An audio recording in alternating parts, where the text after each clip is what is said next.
Sorry guys, my battery just died. But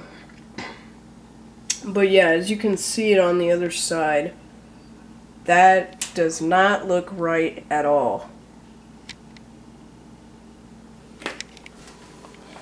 So I had to plug it into this little outlet here, and I have the cord attached to it while I'm running it. And you know, that's fine. It's never caused any trouble or anything.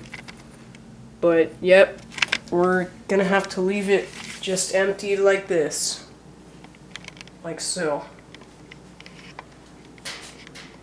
Yeah, see? I don't get it. That's why do not get rigid venting, what I recommend.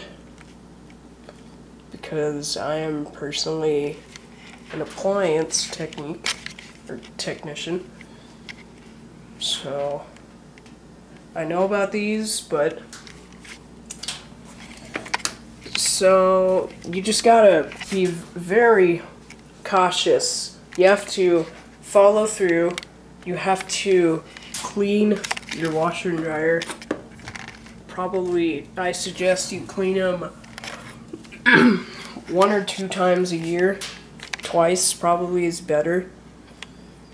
And then you clean your vent duct every once a year. Every once a year. That's what I'm gonna say. Do not get semi-rigid venting, but get rigid venting. That is the best one to use. It's so much more flexible, it's so much more cleaner, it's less likely to break or crack.